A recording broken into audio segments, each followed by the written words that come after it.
When people hear the name Bob Ross, most just think of the guy with goofy permed hair who paints. But there's much more to him, such as his long military career or his severe health problems he underwent. The life of Bob Ross is extraordinary, and yet most people don't know anything about him.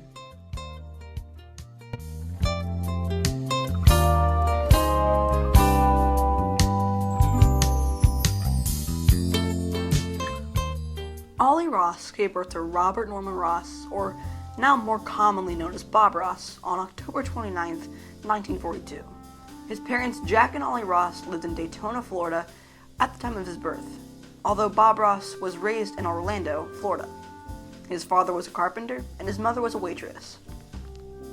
During Bob's time in Orlando, he participated in carpentry with his dad and in school.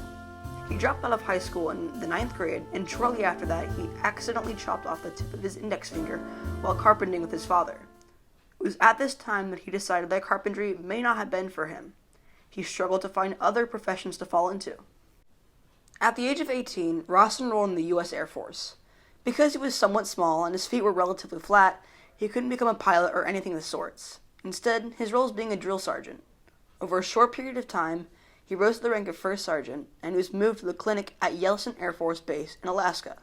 It was there where he fell in love with Alaskan landscapes, which would later inspire him to paint in Alaskan themes while creating pieces. Ross's main role in the military was Master Sergeant. He describes himself in a famous quote of his saying, "I was the guy who makes you scrub the latrine, the guy who makes you make your bed, the guy who screams at you for being late to work." The job requires you to be a mean, tough person, and I was fed up with it. I promised myself that if I ever got away, it wasn't going to be that way anymore. Clearly, he didn't like how aggressive he was with his voice, and it makes sense how later in his show, The Joy of Painting, his voice is calm and quiet. While in the military and stationed in Alaska, Ross decided to start painting. It was an interest of his. Painting was a good thing to do during breaks and a way to make some extra money. Since he was surrounded by beautiful Alaskan landscapes, he decided to paint those.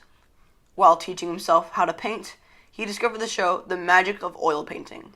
This show, hosted by William Alexander, specialized in the wet-on-wet technique, which Ross later uses in his paintings. The wet-on-wet technique could be done very quickly because there was no time for the paint to dry. Ross would often make a few quick paintings while on breaks or on lunch, and he would sell them later in the day. When Ross left the military, his position was Master Sergeant. Once he left, he started taking art classes and worked under William Alexander by joining his company, Alexander Magic Art Supplies. His role in the company was to travel around teaching painting and sell supplies and pieces as well. During a session in Florida, Ross met Annette Kowalski. At the time, Kowalski's son had recently perished in a car crash. Kowalski said that Ross lifted me up out of that depression. Kowalski thought Ross should start a company of his own and persuaded him to do so. And then he did. Kowalski and Ross gathered all of their money and started Bob Ross Incorporated. This company sold supplies, educational books, and painting lessons. Today, this company is still running and is now a $15 million company. After Ross died, the ownership of the company was handed to Kowalski.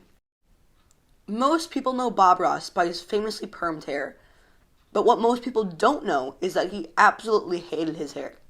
When Ross started his show, his hair was permed. He did this because the perm would keep his hair shorter, so he could save money on haircuts. While it was still permed, the popularity of the show and company increased rapidly, and Ross had earned a celebrity status. Ross's hair became a staple, and it was too late to change his hairstyle. In January 1983, The Joy of Painting aired for the first time. This show will become the main reason people know about Bob Ross. It was very popular, especially because it was made for people who are just starting out, and also people who have been painting for their whole lives. The paints and tools he used in every show were inexpensive, generic supplies you could find at most places. Ross was also a perfectionist. He was strict about how he wanted his show to go, while also keeping his voice in a calm demeanor. Although Ross died at 52, that doesn't mean his life wasn't important and meaningful. Within 6 years of starting his show, The Joy of Painting began airing internationally. As All That's Interesting said, before long, Ross had fans in Canada, Latin America, Europe, and all over the world. The educational books Ross released were very popular as well. Most bookstores and art shops would have these books during the time his show was aired. Even people today will recognize his sayings such as happy accidents or happy little trees. And after the show ended, there were an estimated 30,000 paintings done by Bob Ross. During the spring of 1994, Ross was diagnosed with stage 4 lymphoma. Lymphoma is a cancer somewhere in one's lymphatic system. This ultimately made Ross have to cancel his show to pay more attention to his health. Ross had already had health problems in the past, such as heart attacks and cancer, as well as smoking quite a bit. But unfortunately, on July 4th, 1995, Ross died at the age of 52. Even though Ross died before the 21st century, he has inspired paintings and art styles used today.